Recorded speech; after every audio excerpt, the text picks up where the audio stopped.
Once again, this episode is being brought to you by Diesel Fuel Prints.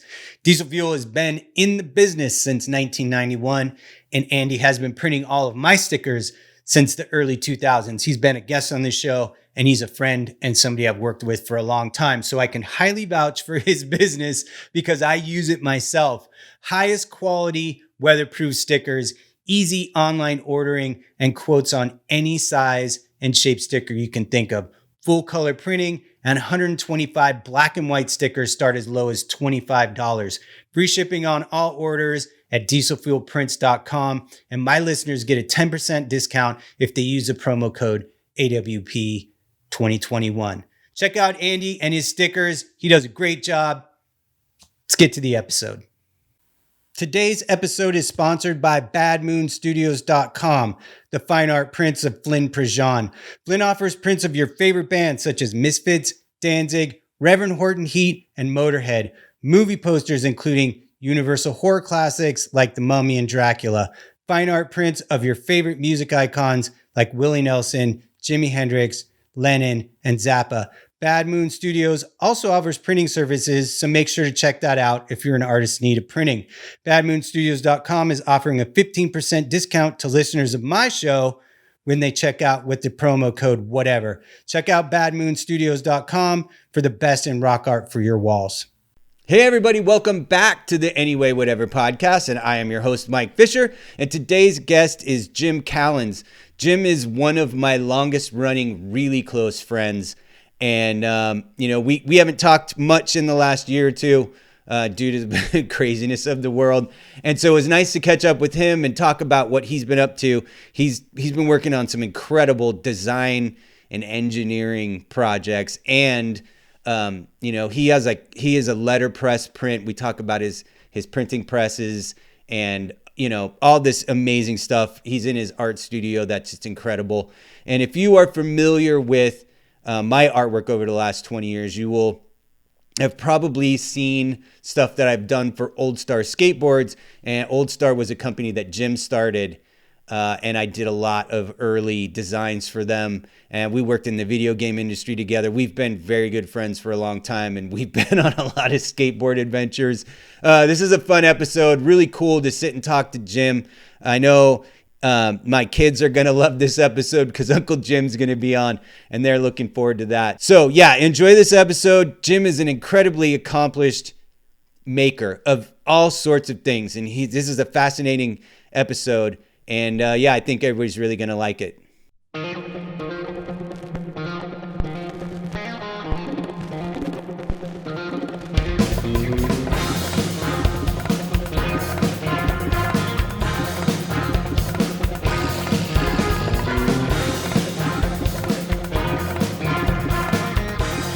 Hey everybody, welcome back to the Anyway Whatever podcast. I'm your host, Mike Fisher, and today's guest is super special guest, Jim Callans. I am trying to figure out, me and Jim have been friends, very, very, brotherhood, good friends for over 20 years now. And so I've known Jim wear so many different hats. There's no way for me to introduce him as anything. You know what I mean? He's a designer, he's a skateboarder, he's a skateboard park designer. He's done so many different things. And now he's got some new adventures for us to talk about. But what's up, Jim? Thank you for coming on, man. Yeah, thanks for having me. Of course. Haven't talked for a little while. We used to go to the hockey games all the time, and yeah, Jim's brother worked for the LA Kings, and so we would go to Kings games several times a year. Yeah, good ones. Then and then in the last couple years, you got busy with you started teaching college courses, and I moved way the fuck back out here to the Valley, and so that kind of went by the wayside. So tell me a little bit about what you've been up to in the last 2 years. God, in the last 2 years, let's see. So I was back in the skateboard industry for a little while, and then I did not know that. Yeah. That's right. I was at Dogtown. Yeah, I was at Dogtown. Right. I thought you were back in after Dogtown. Yeah, no. I was in with Dogtown, and they're all set up, and I was hired as art director over there, but there really isn't that company's set. they art have directions. all of the art direction. Yeah, exactly. So so I ended up doing a lot of business operations for them actually, and getting them kind of set up with my previous retail background from Old Star and everything. Yeah, and like being able to do online sales. So I kind of set them all up to do all of those direct sales and everything else as Jim Muir was getting everything, back and going with kind of that big reboot. And that was cool. And then they moved down to Hawthorne because the company just started doing really well. We were here in Venice, like right down the street. And it was funny. Like I actually broke both my wrists in Maui skating. I think that might be the last time we talked. You were like, I broke both my wrists, and I was like, fuck. Yeah, on like one fall. So it was like, so I missed the company move. I went into surgery and then I was at home for like 2 weeks, like rehabbing or whatever. And they moved down there and I was down there for like 1 week and I had something, I kind of ran my course on it. So happens. That was cool. Yeah, it does. And it's like, I think, it's like whatever you're doing, kind of once you figure it all out, there's kind of there's a little bit of the magic that's kind of gone. And you're just like, so what's the next thing? It's like, that has ruined my life on so many occasions. But has it or has it not? I mean, both. It's made it so much better many times, but it is also made my life harder than it needed to be. But we met like in the video games industry in like '97 or something, working together. Yeah. And how many times that industry just went gangbusters, since then. And there's a few times where I've thought like, God, if I would have stuck around in that industry, like where would I be? But then like, fuck, I had so many rad experiences since leaving the video game industry. Like you've done a lot of things. Yeah, a lot of things. So it would have been tough to kind of pigeonhole yourself into one thing. For sure. Yeah. Cause like, I mean, right after you started Old Star Skateboards. Yep. And then Old Star Skate Shop. And so originally it was, my buddy Mike from Maui. We're like, we're going to start, this is in 99, I think. Like, we're going to start a skate park, I remember that. I remember going out scouting locations. So we wrote up a business plan and everything. And then, we start looking at locations and everything. And it's like that hard reality of like the cost of what land is out here and getting leases and everything else, and we're like in our 20s too. So people don't even take you seriously. And skateboarding isn't really even that big at that point. It's not like everybody's wearing Vans or anything. Right. Yeah. And Thrasher sweatshirts. The Tony Hawk Pro Skater had not yet created an entire universe. No. So but we realized like, okay, if we want to do something in skateboarding, we gotta like scale it down. So we're like, let's just open a skate shop and build a big ass ramp in the parking lot, and then we've got kind of the best of both worlds. So we actually opened it as Old Star Skateboard Shop and Ramp Factory. And then we figured that the city wouldn't come after us for building this big monster ramp right on the Lincoln Boulevard. Right in the heart of Dogtown. Oh God, yeah. Just like one street, like we were like one block up from Rose. We were actually on Marine and Lincoln. And so we built that big ass ramp. And I think it lasted for about a year before the city came in, or maybe it was a little longer before the city came and they said, you got to remove it. And then we tried to pull this maneuver where it's like, this is like a showpiece, it's like showroom type stuff. And they're just, they're just not. They're like, your signs need permits too, It's like, damn. But it was it was so cool actually that the Tony Hawk, speaking of Tony Hawk games, Tony Hawk 3, the intro for that whole game took place at Old Star Skate Shop. So that's right. I forgot. Yeah, I forgot about that. Yeah, somebody mentioned that to me the other day. I was like, oh yeah, I totally forgot about that. Your skate shop was the skate shop in Tony Hawk Pro Skater 3. That's amazing. And you could skate the ramp out front. Oh my God. I think maybe 3 was the first one that I didn't really play that much. Yeah. Although that can't be true because if Old Star was this, I mean, maybe it's just my mind isn't pulling it all together. You had artwork. So because you did. Oh yeah, I would have. Yeah, because you did a lot of artwork for us. Especially at the start, and Yeah, and I remember on that game you could make characters and you could change your shirts and all the stuff and like ride the different boards. I want to say like the Wee Man board might have been in there. Wow. The Wee Man, I have that one hanging up in the still hanging up in here. Jason's going to be a guest on this show at some point. We've already. It was funny because I hit him up and he was like, "Dude, of course." But I got to chill on podcasts. I've been on so many, like during the pandemic. I got to let's just wait a while. And I was like, dude, of course, right? Of course. No, it's been nice seeing, and I've been seeing stuff of him lately. I've been stoked. I think he was doing one of the, like do a kickflip, like where they pull up and they yell. Yeah, do a kickflip. Yeah, the barracks. Yeah, through the I'm barracks. always like, please don't roll up to me and say that. Yeah, dude. The barracks channel is like maybe the greatest thing that's ever happened to skateboarding. They got some good stuff in there. They kill, dude. And like when they do the games of skate, and it's that event. Speed gun, that kid Ace Pelka, who's just like the raddest slappy guy, and they had a speed gun. It was like a 25-mile-an-hour slappy. Rad. Dude, skateboarding.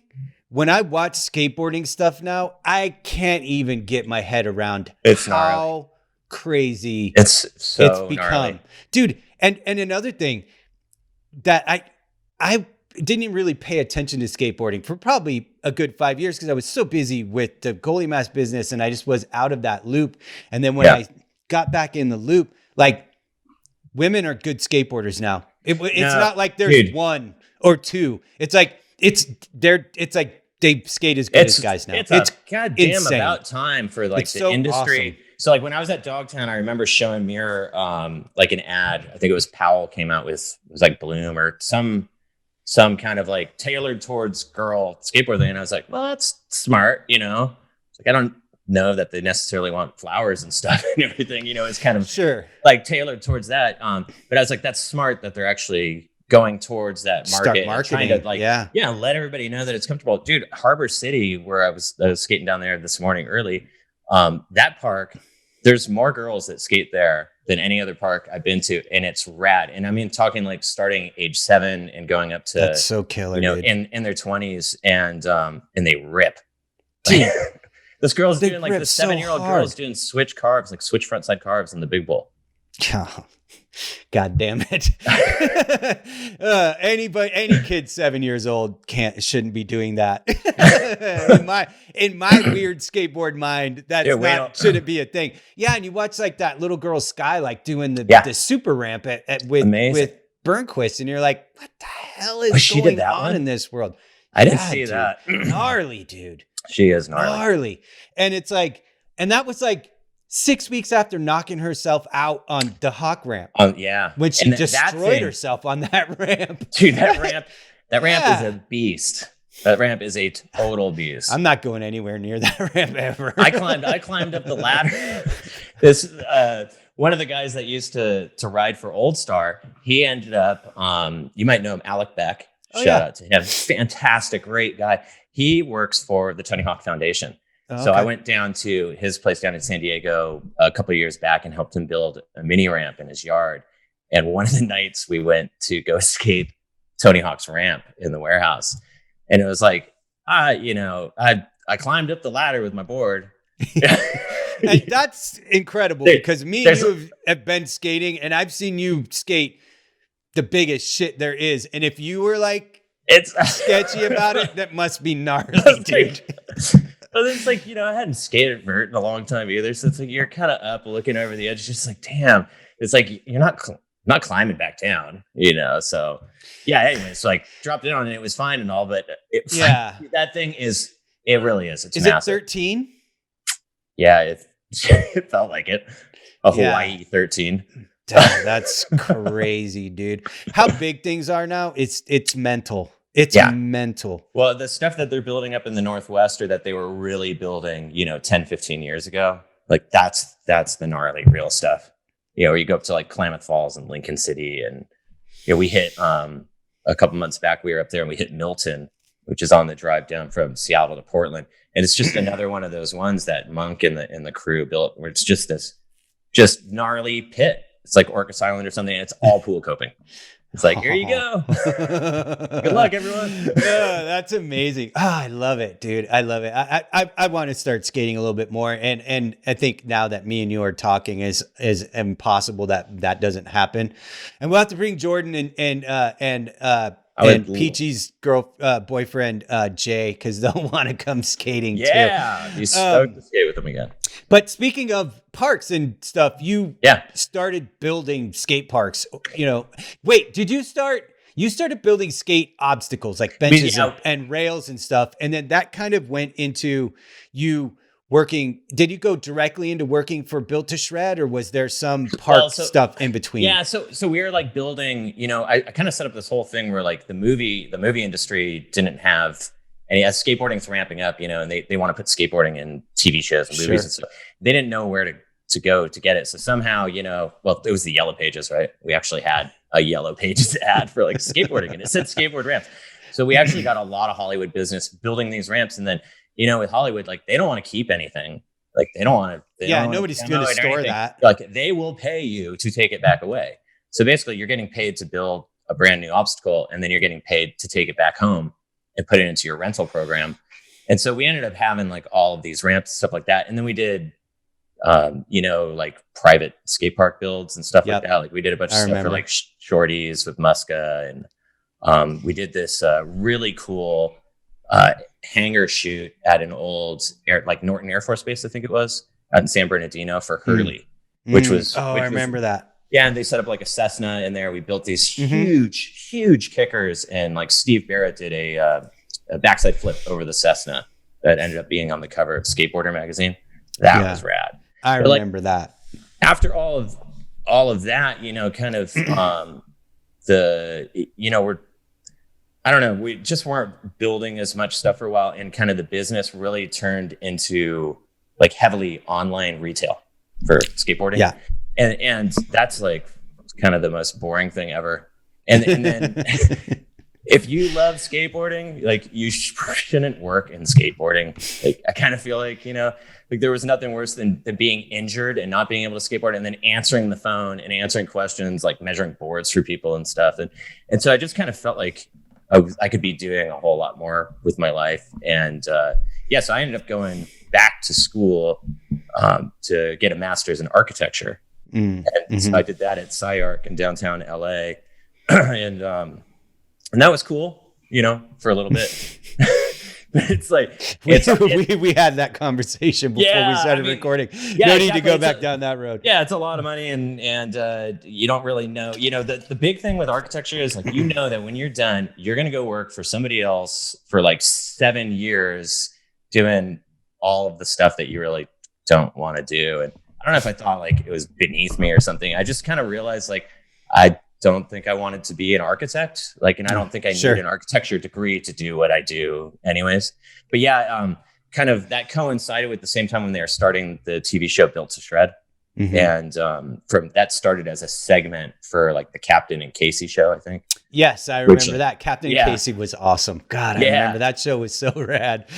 So I was just kind of like getting burnt on school, and Carter, my buddy Carter Falco, like amazing musician and builder, and he used to work at Old Star with me. I was talking to him, and he's like, hey dude, Matt, the director of Captain Casey show, he's going to take over Built to Shred, and like, they're like going to fucking hire me as a builder and this, that, and the other. And I was like, dude, you gotta get me, tell Matt I'm like totally down, like get me in there and stuff. He's like, oh yeah, for sure. So it was cool. It was perfect. They hired me and Carter and I got to work as a build crew together. So we were like the skateboard builders, and then we had some rad BMX builders, because the show did both, right? Sure. And that first season, or the first 2 seasons, the creative director was Dave Berthgold, who was the guy that started Blockhead Skateboards. And we did like really rad stuff. Like his designs were super cool. We did the hanging mini ramp, that was like suspended in a tree, Yeah, for people unfamiliar with Built to Shred, it was a show on one of those extreme networks. I can't even remember what it was. Fuel. And it was like the crew would go and build something skatable in a super crazy spot, like in a tree or in a miniature golf course, or And so Jim was on the team that built that actually built those obstacles, and so that was rad. That was super cool. And then after that, they ended up hiring me as the actual build designer. So I think they were the parent company, I think, was Fox. So what Matt had always told me was like, the amount of money that they're giving us, they want ramps on the moon. It's like, okay. So they knew that I could do, all the 3D software stuff and everything in like full on, with Old Star, when we were doing the builds, I would generate build plans and then run the crew, and we'd build the whole thing, and had very little overage and waste and stuff. So it was kind of that same thing. I said, hey, we can do this. Like, we can do the design. So I would do the conceptual sketches for everything. And then once we approved those, I would take them and then actually make kind of build design documents. And that was my job. Like, some of the stuff we did, I'm just beyond proud of. Like, we built a wine barrel that was 30 feet tall, but on its side, that was a full pipe that you could skate on the inside. And like, the construction method for that was sandwiched 2x12s overlaid to make these giant 3 rings, and then we ran as like staves. I think they're called staves, this piece of wood. We actually ran 2x12s along the whole thing, and then sheeted it on the inside. So it was like, that was for a winery, Yeah. So everything was kind of themed. We did that one. We did a mountain. The giant wave was was oh rad. My gosh! They built a skateboard ramp that moved like an actual wave you could surf, and then people skated it. That thing was insane. And I cannot find it. Doesn't exist anywhere. Where do you find this thing online? You can't find it. It's crazy. And it's like, I was so busy working at that time that like I didn't really document a lot of the stuff, which is just, it's a shame, because I love photography so much and everything. But like, when you're there and it's like, you got to get all the work done, there really isn't time to step back and shoot photos and like check it all out and stuff. But the crazy, that thing was 50 feet wide. So we built a ramp 50 feet wide, and we had Jeremy Ray was like kind of the fucking art director, art crew, so he would paint everything. He painted this whole ramp to look like a wave, but it was cool. It was so cool. If I can find a photo of it somewhere, I will. I'll try to find a photo. I know that the production manager should have some of the photos and stuff, but it was super cool. But I did a whole design where now it's all coming back to me. So we built a 50-foot wide quarter pipe that you could drive around the Sepulveda Dam. So I embedded the forklift, right? So did the designs for the forklift. We welded on like we had a vert ramp that was disassembled from one of those big events, like a do tour type thing. And so we used that whole thing as kind of the base on these giant caster rollers. And I did all the calculations for it so that it could carry all the weight and everything. Yeah. And then we ran a mast. So like you had inside the middle of that ramp, you had a forklift that somebody was driving with a computer screen right in front of like, that was your window. And then we had a mast with a GoPro up top. So you're driving a forklift, and like we had rollovers on the side, so you could come down the Sepulveda Dam with all that speed and catch up to the wave as it's going away, get over it, and then do a bottom turn and come back and hit it. And Lance Mountain was just like, this is the craziest, funnest thing ever, and it was amazing. It was not even just. It was pretty amazing. Yeah. It wasn't even amazing. I mean, it was amazing in multiple ways. It was amazing as an innovation in something skatable. It was amazing just from a skateboarder's view. It was amazing from an engineering standpoint. It was like, It was amazing as a spectacle. It was amazing as an idea. Matt Solomon, who was the director, he told me about this for like 12 months. He's like, no, you don't. He's like, you don't get it. It's a wave that moves. Like, he kept telling me, I was like, I just, how are we going to do this? What do you mean? And then, so over time, finally it clicked one day. It was like, oh, this guy wants to actually drive a ramp after people, like moving it like a wave. And it is a trip when you would hit that thing, because you had that momentum coming. Like you would compress against them. Like if you're going to go for a frontside grind, you'd compress, and then it would really launch you off the front.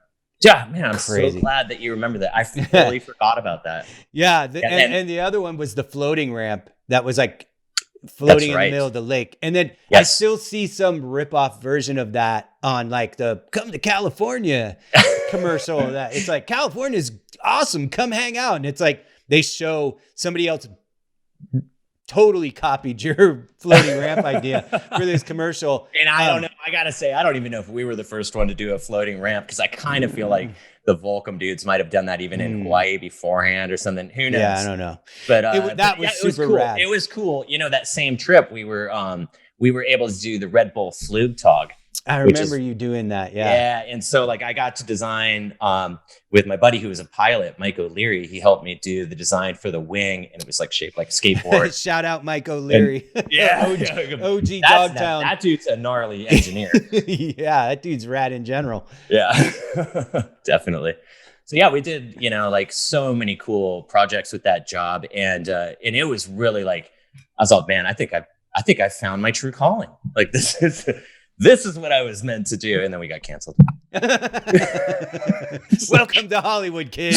Totally. Like, best job ever. Yeah. Like I remember when all that was going down, we were still in pretty regular contact. And then, that's just like everything we've just talked about. It's like a crazy testament to,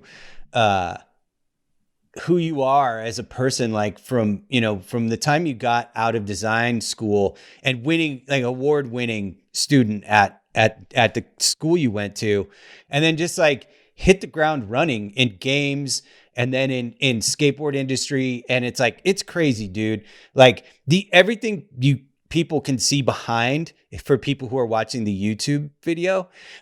Jim has these vintage presses because Jim, much like myself and a lot of other people in the creative industries, once he decides he's interested in something, he becomes obsessive about it. And so he got super into letterpress stuff. So behind him, he has over 100-year-old letterpress press. Mm-hmm. He's got a 60s press behind him. So all the stuff you see behind him are all these vintage. And then in the far back there's just shelves full of type for for the letterpress. It's all metal type drawers. So like anybody that's, it's kind of like even older than us now and stuff. It's kind of the generation before us. They would have been like, in those, what were the classes in school? Like not the home ec, but the, what were they called? Like you'd have like the engineering classes, like the trade school, the trade classes. So like, like my uncle, when I got back into this, he was telling me all about it and, how they'd get yelled at for like locking up type the wrong way and stuff. But every one of these drawers, anybody of that age, like they'll know these drawers, they're just full of metal, like little tiny metal pieces of type.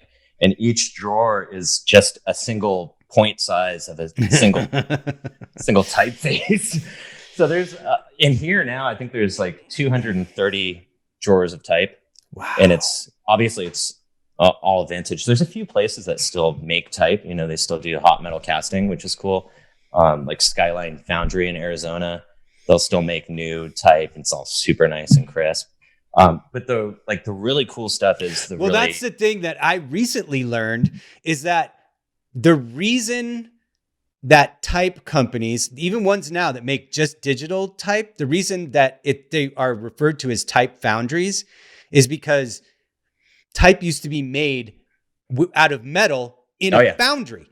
Oh yeah, in a metal foundry. It's crazy. It's pretty amazing. Like it's pretty much the most amazing analog stuff ever. And it goes back to Gutenberg for right movable type. So it's all about movable type. And we're actually, people watch this all over the place, but if we're lucky, we're in Southern California, and in Carson, there's the International Type Museum. Oh, wow. And that place is so worth going to. They're open on Saturdays and Sundays. I don't know what the deal is with, COVID and everything, but normally twice a year they have two big events. So they have the big printers fair in October where everybody gets together and stuff. And so you got vendors and everybody that's kind of in the industry, but these guys, they've got working linotype machines, Wow. So like the old newspaper print setting machines where it just spits out a whole line of type. So eliminated the line type operators, eliminated people having to handset type, and then redistribute the type back to the drawers and stuff like that. So they have the history of everything, all Wow. the printing presses, and it all works. And they will cast type in front of your face. It's crazy. That's amazing, man. They'll actually cast a piece of it, like the old school method, and it's neat. It's neat. Do you still have the screen printing press as well?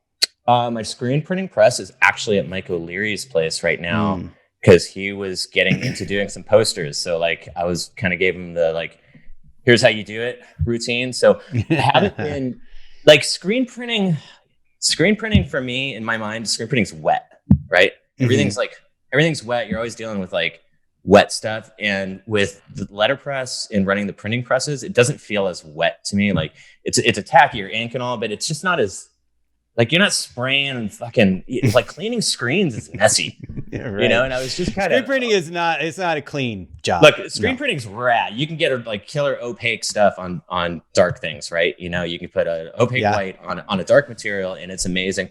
And I had a dark room in my house, and I was burning all my screens and everything, and it was cool and magic and all of that. But now, once I got a few years back, once laser cutters kind of got a little bit cheaper, I was able to start making all my printing plates for the printing presses. And I vaguely remember that doing that. And it's I'm not, I got no desire to screen print t-shirts, leave that to the machines, they're so good at it. And it's just it's a pain in the butt. And listen, everybody gets there with screen printing t-shirts at some point. Dude, and you should, it's just a matter of time. If you're an artist and you're ever going to have things produced or screen printed and stuff, you should go through the whole thing. First off, it's fun. It's totally fun to learn all that stuff. But you get to a point where you're just kind of, it's not really what you want to do. So that was a game changer. Now I don't have to do because of that, it was mostly big color fills that I was using for it. And now it looks better when I do my big color films with oil-based Van Sun ink, and stuff like that. And real fluorescence and Yeah, dude, your letterpress stuff comes out super killer. I have pieces. I don't have a lot of pieces of art that I didn't make hanging in the art studio, and I have stuff you did for dressing and some other stuff hanging in this space. And so yeah, it's really amazing stuff. And I remember when you had it, before you rebuilt the shop, you had that shit jammed into that little building for a long time. Yeah, it was all, it was,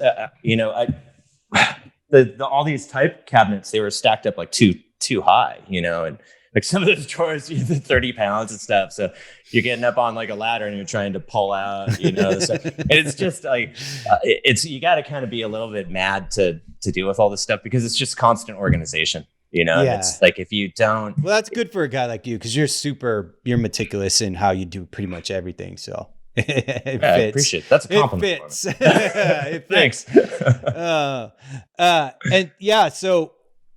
I mean, do you run other people's stuff? You running your stuff, or you run much of anything at this point? Yeah. So, so as all of that stuff ramps up, right, and then people that are, your friends that are artists, they realize what you're doing and things that you can print, and then they want you to do work, and that's fun. And then I found myself doing wedding announcements, a lot. And I don't mind doing them for friends. I think that's an honor, Sure. And it saves you money on a present anyways, right? Here's your present.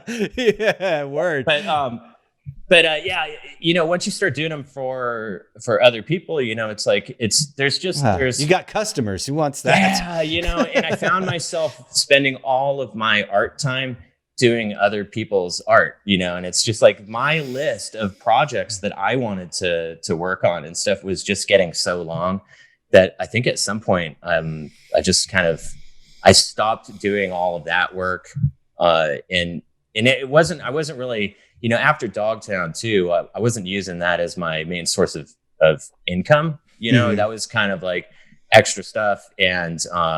And we actually, my wife and I, we do design and build work on houses. And so that's kind of the day job is we remodel shit and then rent them out. And so we've got a couple properties over here, and we've got some land out in Yucca Valley that we're hoping to build on it at some point coming up. But it's undeveloped land. So it's it takes a long, we got like a long vision for that one, but sure. yeah. So like long-term goals and the short-term goals. So that's kind of like, honestly, it's kind of cool. It's like some weeks or months you're tied up with all the property stuff.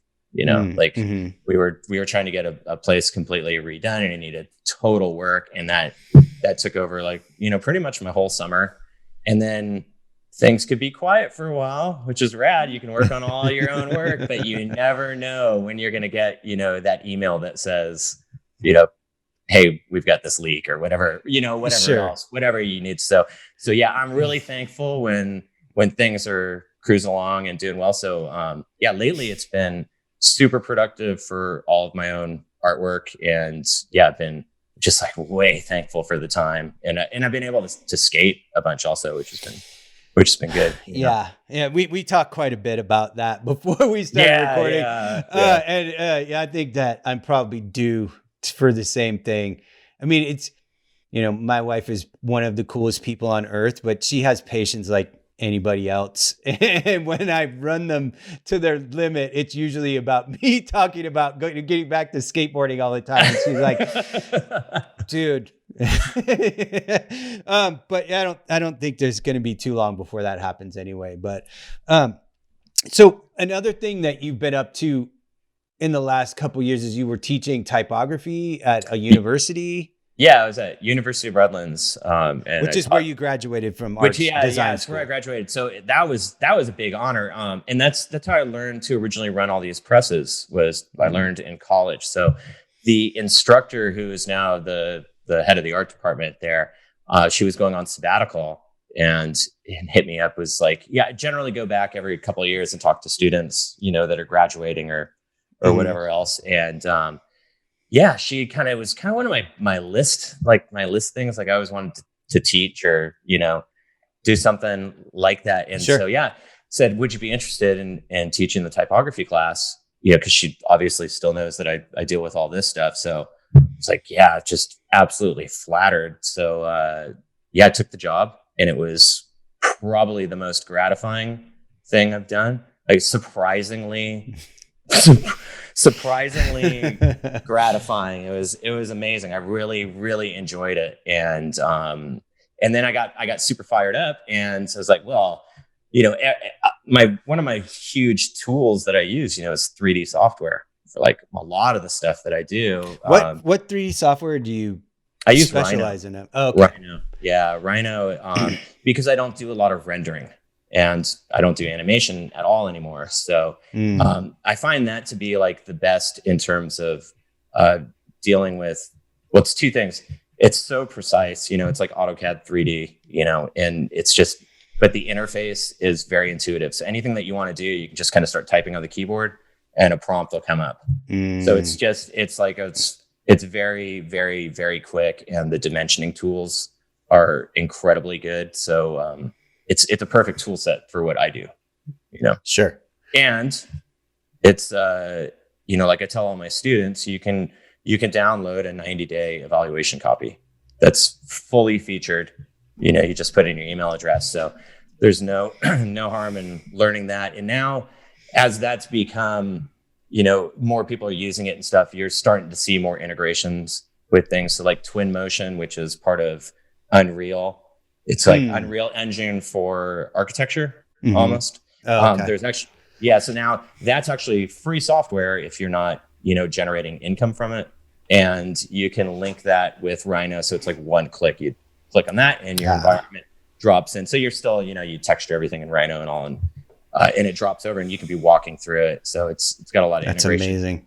And the other amazing thing is it has a visual programming language attached to it called Grasshopper. And that's for doing all the parametric design. So you can like build something, attach all your parameters to it, and you're building, basically like a giant spreadsheet. And then you can change all your parameters, which would be dimensions or space or the way they're attracting to other things, and do like crazy surfacing. That's awesome, man. All sorts of, that's a whole nother, like we could talk about that for hours and hours. So the class that I was going to teach this fall that I would have been teaching right now was going to be a 3D design, not that advanced, but an intro to 3D design, teaching people how to model first things, you know, in like chipboard and cardboard to scale, and then recreate that in the computer and go back and forth and stuff. So giving them a good sense of using it as an actual physical tool in the real world. Yeah, dude, that's rad. You do so much rad stuff. I love it. I love it. Just like, you know, it's that thing. It's that thing that this show has become about. When I first started it, I wasn't sure exactly what this show, what the main core theme was going to be. I just knew that I wanted to have people who create stuff and make things or paint things or whatever. Anybody who makes something out of nothing, or people I wanted to talk to. But what's shown through above all other things is just the DIY. Like every single person who ends up on here is somehow a shining example of the DIY spirit. And almost all of us come from, you know, guests that I have on come from punk rock, come from skateboarding, come from all of the places where you learn. Where you learn that if you want to do what you want to do, you've got to figure out how to do it yourself. Just go do it, right? Yeah, you go make your flyers, right? You don't wait for anybody to give you permission. Make your zine, right? Yeah, like I made my first like skateboard zine in '88. You know, so cool. Yeah, dude. Like, I mean, and you know, it's like that. There was like back when you had Old Star. It was like you're like, you know, we're gonna build ramps. And you just started doing it. And it's funny because one of the first ramps that you built was when we were working at Player One Games. Shout out Player One Games. We built 2 quarter pipes that we had on wheels that we could pull in and out the back door and set up as a half pipe. You were going to talk about your half pipe. Well, that's what it turned into. After we had it at Player One, and we would go out and we'd set up the half pipe and skate during our lunch break. Yeah. And then somebody was not stoked on it. I think we were asked to move it, weren't we? Well, the company was like, yeah, go ahead. They didn't seem to care. And I don't remember if maybe the landlords were like, the people who own the building. I just remember, I think we were kind of keeping them in like a parking space or something that was behind there. And it's like, you know. Yeah, it was like a space where the dumpster went or something. Yeah. Like in Santa Monica. We took those to your place and turned that into the half pipe. The half pipe that my sons grew up now riding. It's coming back to me. Yeah, we kind that of thing was fun. Cobbled together those 2 quarter pipes into a half pipe. It was a little dicey. It had some dicey spots. It was super fun to skate. We've come a long way. You had to have your shit together to get anything accomplished on that ramp. It was no doubt about that. But yeah, and then I remember like that was kind of one of those things where you were like, we need to do this over again. And we never did. And so when you started building ramps professionally, it wasn't any surprise to me that you had built something imperfectly and then you couldn't let it go until you started figured out how to make them perfectly. Oh God, and I'll never forget it. It still drives me crazy because we were sheeting the one side of the transition and it came where it was off square. You know, it's like these things that you don't really, you know all of this stuff then. And so it's like, why do I have an extra inch over here, but not down there? And it was like, you know, you realize whatever days, a couple of weeks later, whatever, you're like, oh yeah, the thing wasn't square. Like we didn't measure angle or corner to corner and corner to corner. We just kind of went for it and then started throwing the sheets on. It was, yeah, you know, but like that's, you know, learning that way is better. You could tell somebody, hey, measure these, because if you don't, you're going to have an overhang over here and it's not going to be square, you know, but until you do it, you don't know. Right. Dude, totally. Yeah. And like, just like the whole of your kind of journey, it's totally in line with, you know, the guests that I have on the show. And which is, it always ends up like, I never think about it until I'm talking to somebody. And then I'm like, oh yeah, they're one of us. You know what I mean? And it's like, and it isn't even like that. It isn't even like a thing where I'm like, I don't think of you in that way. It's that I don't ever put those things together until I'm actually talking to someone. I always think it's funny because it's like, you know, I'm 46 now and it's taken like almost my whole life to just realize like, all right, I'm an artist. I don't do oil paintings. It doesn't mean I'm not an artist. You know, it's like, although you don't do like creative, like the creative realm is just so big. I mean, I've been doing For like sure. a ton of writing for the last 12 months. Like I Yeah. got like way into typewriters all of a sudden, and then it's like, then 2 months later, I'm surrounded by 6 typewriters, and I'm fixing typewriters, and then I'm just like typing all the time. And I just got into this total weird thing where it's like I enjoyed writing on the typewriter so much that it just started making me writing. So it's like I did a little book of poetry like called Skateboarding Through an Airport recently. That's just all on like skateboard travel stuff. It's just like fun little like, here's a project, here's an idea, knock it out. All right. Well, yeah, you can print it yourself, which makes it even more awesome. Yeah. And that actually reminds me, totally random thing that came up with another guest this week. I also enjoy writing, but I've never really done much with it. But when I was the last at your place looking at your letterpress, I was like, man, I need to make like a little book. Yeah. I need to make a little book of just all the little stuff that I write with like a bunch of little drawings and stuff like that. And I forgot until like like this last week that I had built a Facebook page. Oh, wow. Where I just started putting that stuff. Like I would, if I wrote something, I'd just stick it over there. Yeah. With the idea that eventually I'll just take all that stuff and have you print me a little book of it. You know what I mean? Yeah. There's this thing in writer culture that they're referred to as chapbooks. And it's like you think of Bukowski and guys like that, where when they got started, before they could get published, they would just like make these little zines of their writing, and they were referred to as chapbooks. And so my Facebook page is called Chapbook Billionaire. How did I not know about this? This is nobody awesome. knows about it because I've never. I need to get your physical address when we're done too, so I can send you one. How did you not know about chapbooks, or how did you not know about my writing? Now, how did I not know about chapbooks? Yeah, right. I didn't either. That's cool. Yeah. It's like a thing. I know you have a lot to say. You've got a lot of writing out there. So yeah, I have this Facebook page that I've never promoted it ever. But people have found it. I think it's got like 100 followers on Facebook or whatever. But yeah, it's like I have all this writing and another thing that happened in this last week as well is that I had totally forgotten that there is a zine out of Hawaii called New Wave Chicken.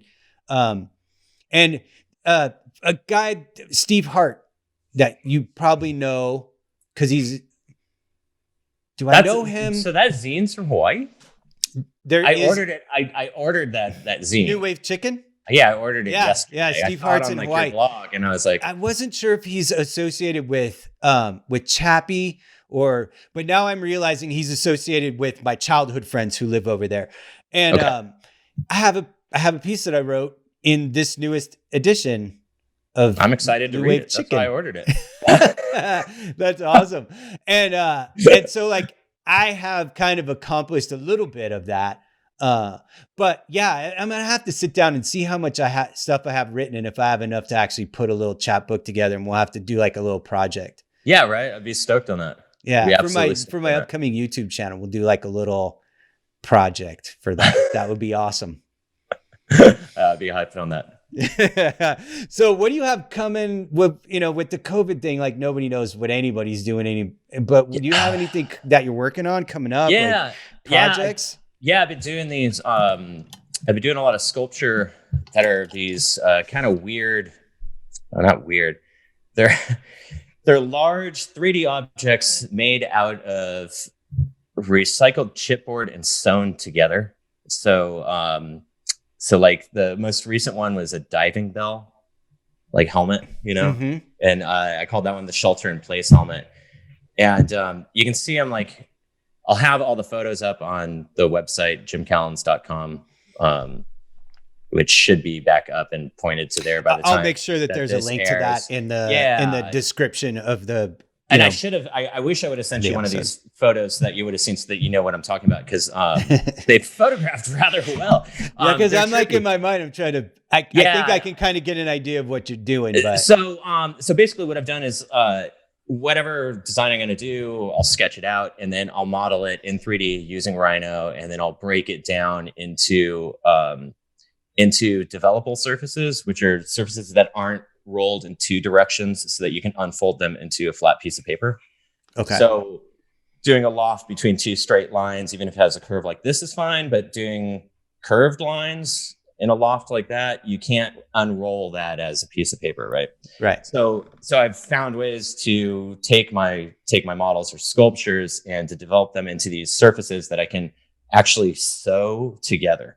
So what I do is I create my model, and then I unfold all of my pieces, and then I wrote a script in Grasshopper that goes through, and it'll create tabs and holes that correspond to any other shape that's next to it. So any adjacent lines are going to have the same amount of vertices, and they're going to be running in opposite directions, which means that the tabs will intersect perfectly and the overlapping holes. So once I get all my stuff out, I make my sheets, I laser cut them, and then I actually assemble by sewing, like how I bind books, like how I actually do book binding. I use the same exact tools, but I'm making, large scale objects. That's insane, dude. I want I've never to seen see anybody do it before, which is like, that's kind of, one of the toughest things out there is like doing something that you haven't seen. And in 2020, yeah, it's tough, right? How do you make music that people haven't heard? How do you paint something that, you know what I mean? Yeah, it's with anything. And for me, it's always like experimentation, right? There's like experimentation for like, love your experiments, right? Because you never know when you're going to come back to them. And so, I'll make these little things and stuff, and then I don't even know what that is, and then it sits on the shelf for a while, and like months later, like, oh, that's what that's for. It's for this, or like it comes together as, something else, this test for trying to do, a repeating pattern out of cardboard that I was making.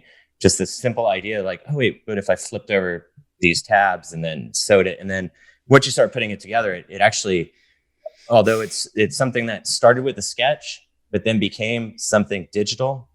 And then when you actually put the whole artifact together, because it's being stitched by hand, and because the computer hasn't generated what surfaces are being made, you're telling it what surfaces, it actually has a really unique handmade quality. But then when you look at, like, if you flip it over and you see the way everything intersects, it's just this kind of madness of super mechanical. Yeah. That's a good way. It's like a bunch of meshing gears on the inside. That's so it's cool. I'm really stoked. So I have a show with all of those pieces. It got pushed back. It was supposed to be in the spring. It'll be pushed back to the fall. So that's killer. You're gonna have to send me some pictures so that I can put them. Yes, in the beginning part of the episode to show people what you're doing. I'll send some of the photos of the pool books also, which are, I was telling you before, they're architectural models of famous skateboard pools. So like the Paula pool, the Pig Motel, and they're architectural models of the pools at 1/8 inch scale. And so and then rad. I bound them as books. That's so rad. Paula pool, and you pull it off the shelf, and so. Yeah, good stuff. That's like one of those, like, if I was out living my life and I walked into Lulu's and I was just scouring the bookshelves and I saw those, like, I would fall so instantly in love with just the idea of it that I would freak out and have to have all of them. It's a funny. That is such an amazing idea. Oh, God, I want them so bad, dude. I'll send you some of the photos so you can put those up there. Also, and I've got an idea for how I'm going to finally. Dude, you got to do that with the chin ramp. Funny that you should say that, actually. Yeah, I spent a good amount of time messing with the chin ramp a little over a year ago, trying to put together an architectural model of it. And the bowls are a negative space, out of you're just taking a void out of a brick. Sure. And so that's what works for this format. So when you think of a ramp, then that kind of changes it to an architectural model, right? Right. Because you're building you're not doing on top of the slices. Yeah, exactly. So there are some, because of all the stuff that I do with architectural scale models for projects that we work on and stuff.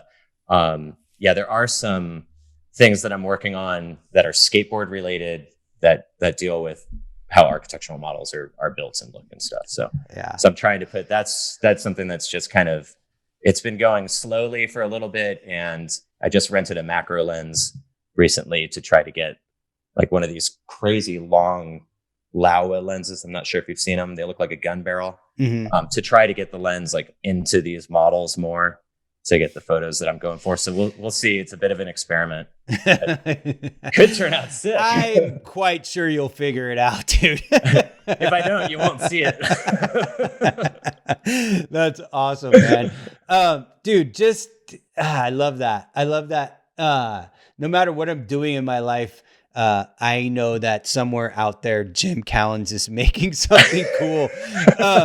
Like that's, it's like, cause I am the universal poster child for does not stay in contact with important people well enough. Like, even my own family. Like there was at one point I didn't even talk to my kids for like 3 years for no real reason. Just because I was just like, I'm awful at it. But I'm always thinking about everybody. Because it's like,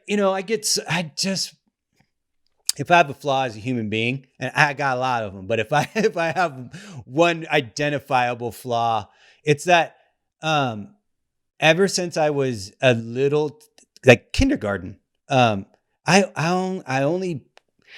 get so focused on being involved in making the things that are inside of me that it gets in the way of every other part of my life. Like on a regular basis, it's like I can tell you for sure, when I was in kindergarten, I created an entire havoc in the kindergarten classes by refusing to do anything but the art projects. And then my parents had to go to the school, and my parents had my back because my dad was like, the teacher was like, look, your dad was an artist, right? Well, both of my parents. Yeah. And, the teacher was like, well, he sits there and, he's trying to cut out his little turkey hand for Thanksgiving, and he takes 4 times as long as everybody because he has to make it perfect. And then that's just the cutting part. Wait till we get to the coloring part and how long it takes them. The best. I don't even know if that matters. It was like my dad. No, you just wanted to do it. You're just into it. And my dad was like, well, why are you giving him a hard time about trying to master something? Like, I don't understand. And she's like, well, because he doesn't do any of his other work because he's so, and so like that just set up my whole life. Yeah, it's just kind of like it's like the story of my life where it's like, like people won't hear from me because I'm in here like focused on trying to get something out of me. And dude, it's not, it's a two-way street, right? So it's like, I haven't really called you, and it's the same thing, and I'm not. You've got social media. You opted out. So in 2016, I opted out of social media, and I haven't been back. So it's so I don't contact a lot. Like if what I do now, I actually, that's what I was saying, I need to get your physical address. I mail stuff to people. I love it. I draw and I type letters, and I draw on them, and I draw on the envelopes, and then I send them. Thrasher gets a letter every month. That's awesome.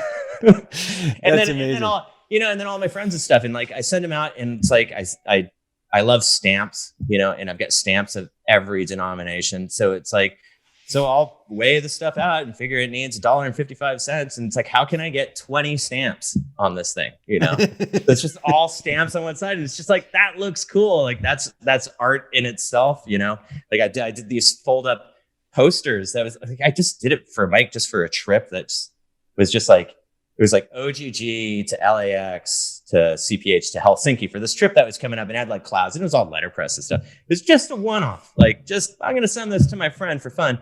And then found this killer way of like folding it up and sealing one part. And then I actually like threw it on the laser cutter to do a perforated tab. So like when the thing showed up, it looked like some, proper like manufactured thing. You pull the tab, unfold it, open it up, and it's a poster and stuff. So it's like, after a while where you kind of realize it's like, I love to make things, but I don't have space to keep them. And then it's like, once I'm done making it, a lot of time it's like, I'm over it and stuff. So I found that mailing like physical art and physical letters, you know, like physical mail to people is kind of, it's really nice. Like I really enjoy it. And if you keep sending them to people, they feel bad, and eventually they'll send you something back. And that's an even better feeling. Dude, social obligation. Yeah. Weird. That is like that's weird. Yeah. Cause that's wild. It's fun. Dude, it's wild. fun. You know, yeah. it's Well, fun. now I'm going to trust me. I'm going to give you my address cause I want cool gym stuff.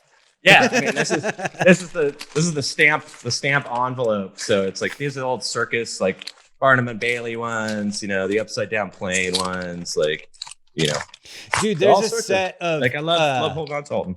There's a set of Hot Wheels stamps out right now that I need to get. Know.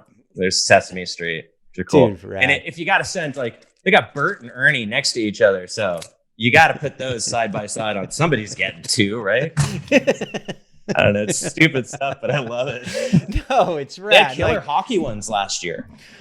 They were like, it was like a same dude, like kind of deking, you know, and he had like current kind of get up, and then dude with like old leather kind of get up. Yeah, that's awesome. The old skates and stuff. It was cool stamp set. Yeah, I need to get those Hot Wheels ones, man. You should. I need to get them, and they need to get framed so they can go up in here, because, you know, anybody who watches this show or listens to this podcast knows that I'm like die-cast car collector. Do you remember my die-cast collection when we were at Player One? I do, yeah. Because that's where it started.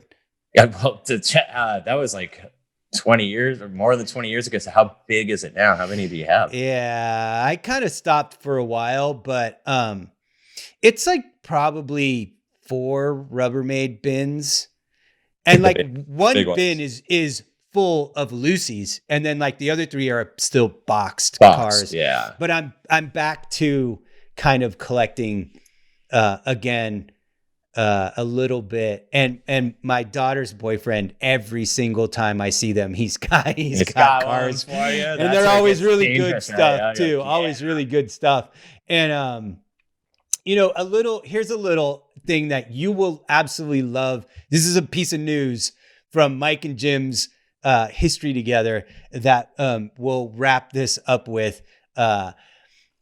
Me and Jim worked together at the company Player One. We established that video game company. And while we were there, I designed a Ratfink racing game. Mm-hmm. And Jim got hired on at around the time when that went into production. And so Jim was the guy who was put in charge of like all the UI design and all the graphic design around that game. And so we worked, that's how we became friends, is we were working on, I was the art director on it, and Jim was part of the art team. I was in like the earthquake room. And you were like, I was in this little like closet room with one desk. Literally a converted closet. It was a converted closet. You know, they just put people wherever they could and stuff. And then you were right there, and it was like, I just reported to you, so it was perfect. Like it worked out great. And then Jim was a skateboarder, and so he's like, "Oh, you should buy a skateboard." And so I bought a skateboard, and then I got back into skateboarding daily for 15 years or so. Yeah, and your kids and that's how come my kids skateboard. Yeah. So we worked on this Ratfink racing game. People who've listened to this show have heard about this before. And, you know, it was amazing. Like, we had a whole level built. I got to design an entirely new set of Ed Roth approved characters. We worked with Ed Roth on this stuff. It was for Dreamcast, right? And it was for Sega Dreamcast. Yep. And then, you know, it got canceled because Sega stopped all third-party development and everything went in-house, and our game got sacrificed to the ether. And, you know, we all went on to work on other stuff. And then what you may not know is that when Player One closed, Holly and George and Tack got a hold of me, and they were like, "Hey, we still own the copyright to this entire game design, and we're folding the business. You can have it back." So I own that copyright to that entire game design. But not with the Ratfink. I would just have to apply the license to it. Yeah, but you're a Ratfink artist, right? I'm an officially licensed Ratfink artist. So there's oh my God, because that would be so fun to play.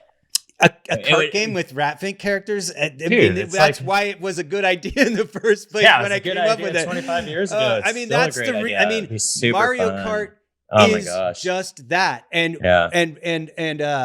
Crash Racing is just that, and so there is currently a design being made.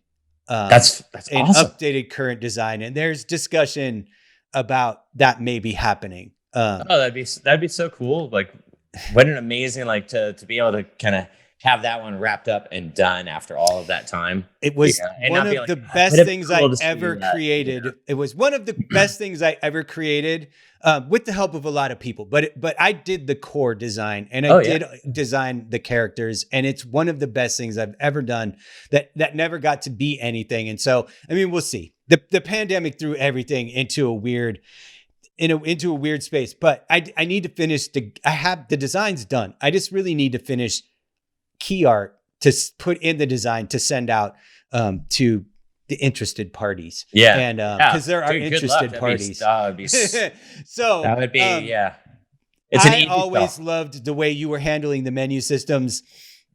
And so I may be contacting you about doing some updated stuff on that. Man, I'd be honored.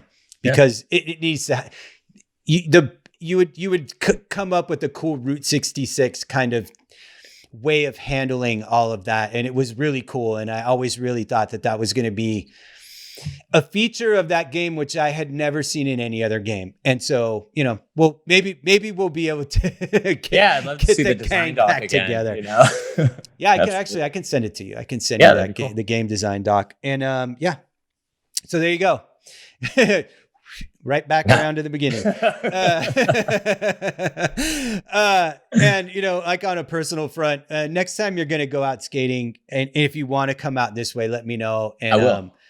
I'll probably, there's no way I'll be able to get out of this house with my skateboard if I don't have at least a minimum of a helmet and knee pads. So I'll have to get a helmet and some knee pads. I'm ready those. To go. They gave me, that Tony Hawk Day. I never put them on or anything, but I got a brand new pair of the 187 or whatever the other ones are that I'll never wear. So give me your address. You're padless. You're team padless. Yeah, I'm not wearing pads. I remember one of my favorite stories. One of my favorite stories about you was like going to a skate park, and they said you had to have some level of padding. So you went out and put Band-Aids on your elbows and knees, and you were like, that's padding. Right? I mean, you got to. So like now we're getting down to like the semantics of what the coverings actually need to be. And I've tried to explain that to people like back when they were just like, you got to wear elbow pads. Like, I'm wearing a long sleeve shirt. It's like, who cares, And I don't think a lot of places are like that anymore. And if they are, I don't go there. Like I haven't skated at the Santa Monica Park in ages because I'm pretty sure you still have to wear at least a helmet, and I think there's a person like you have to have an ID card or something. I don't know. It's just all that. Rules. There's so much. Rules. Yeah, exactly. Like exactly what skateboarders want to deal with. There's so much other stuff to skate, and like with the pandemic, there's a bunch of killer spots that you can kind of get out to. Mm-hmm. So we've been waking up like going dawn patrol. Me and my buddy, we meet up like about 5:45 on Saturdays and Sundays, and go to downtown. So we've been skating like downtown and all sorts of like cool spots that you're normally not really getting a lot of action at. But right. COVID's kind of opened up. Well, I mean, that's what happened with the recession is all those houses went empty and pools got drained. And my friend, oh God, you want to talk about draining pools? My friend, that's a whole. My friend Chris Elder from the band Despise You, his term for that was subprime playground. Yeah, dude, that's the valley. Yeah, and there was years there where we were draining. We were draining like people's full pools and stuff, and it happens. It happens. It totally happens. You get some really surprised people that show up when you're hanging out in the backyard. Well, I mean, there was just like, every fifth house out here in the valley, in 2010, 2011, 2012 was abandoned and empty. Yeah. And the pool was empty. And you can call vector control, like everybody out there, just know this. Like if you call up vector control for the county or city or whoever's running it, I think it's Los Angeles County, and just tell them there's standing water in a pool. They'll come drain it for you. Yeah, they'll drain it for you. And then, for mosquito abatement. Yeah. Yeah, exactly. So, I mean, for like years, we talked about doing mosquito abatement shirts for old car because we did pool service shirts. Yeah, I remember those. You know, which was great. It's like the royal blue pool color and everything. Of But I was course. always like, dude, we got to do a mosquito abatement one. You know, just the high bright orange. You know, with the big mosquito on the bag and the abatement. Nobody would say anything. Nobody would say anything. Actually, it's like, that was the same reason to drive around. You know, a plain white pickup truck or just a plain white van, like I always have. Because wherever you show up, you just like it doesn't matter. You look like you belong like there. a freaking plumber or something. Yeah, it's not I like love it. I love that you choose your vehicle based on how many skate spots it'll help you get into. Yeah, right. Like you don't put stickers on the car or anything. Yeah, no, dude. Yeah, that's amazing. I love there's it. like I don't know if you've heard like here's this one's always kind of funny, but like Salba, you know. Yeah. Like, yeah, right. So there's like kind of in skateboarding, there's always been these like Salba pool rules. And there's like a number of them, like, you know, you don't park in front of the house and like, you know, you try to be respectful of the neighbors and all this other stuff. And we were skating a pool in San Pedro like years ago. It was me and Carter and like somebody else, might have been like Chris Beek or something. We're skating this pool and freaking Salba and his crew shows up. Right. And it was just like, it wasn't like a, hey, what's up guys? It was straight up like, who told you about this place? You know? And Carter, of course, is like, oh, some guy out in Upland told us. which I thought was pretty comical. But then he went into telling us, like asking us where we parked, and we told him that we parked down the street, thinking like, well, I'm not going to tell him that I broke one of Salba's rules. And he told us, dude, you should have parked in the driveway. It's just like, I can't win because the neighborhood apparently there's like a, you know, if the neighborhood, it's Palos Verdes, so you know I get it if you're walking past all the houses and everything, but it's just kind of one of those funny things. Like we were laughing about it afterwards, like, damn, dude, I thought we were good, but no. Yeah. But you know, in all actuality, that guy still rips too. So God, dude, and he's like way older than me. I mean, dude, it's rad seeing, you know, him and Eric D with Santa Cruz and like those guys. Bet. Dude, they wasn't like Salba the guy who would like rent airplanes and fly over the valley looking for empty pools and shit? Yeah, I think that was like in one of the videos, like one of the Santa Cruz videos way back when. But you know, Mike O'Leary, when I was in architecture school, you know, it was like right around that time, like 2007, 2006 or so, and 2007, 2008, and he had his pilot's license at that time, and we flew out to the valley and we were checking out pools and stuff. And I had like, I love it. I had a house. I love it. Yeah, I had a house the ingenuity of skateboarders, right? It was great. So we checked out because I was in architecture school too. Like I had a long lens, and I was supposed to be doing like a redesign of this famous mid-century modern house in the Palisades. I was all, dude, can we fly over that house? Like, you know, shoot photos. It's like, yeah, for sure. Because the Google Maps wasn't, you know, we weren't getting it as much back then or anything and stuff, you know. But before iPhones. So that's awesome. I absolutely love it. I love it. Yeah, we could sit here and talk for hours. We already have been. We sat and talked for an hour before we even started recording this episode. Yeah, right. And it's one of the running jokes of me and Jim's friendship for years that my sons had to endure countless times is we'd be going to a skate spot and we'd be so busy running our mouths that we'd drive way past where we were supposed to go. I think one time we were trying to go to Skate Street in Ventura and we ended up in Santa Barbara. Yeah. Yeah, we probably ended up checking out the park there and then driving back. Yeah, totally. So yeah, we'll definitely have to get back on our Miss the Exit hangout schedule. Yeah, definitely. For sure. Definitely. Thanks for coming on, Jim. I really appreciate it. And I'll let you know when the episode's going to be on, and I'll put all your links down below so people can go check out all your stuff. And yeah, I'm looking forward to hearing from you again real soon. Yeah, dude. Thanks. Thanks, If I can say anything else, is like get out there and go skateboard and make stuff. There you go. Yeah, awesome. Man.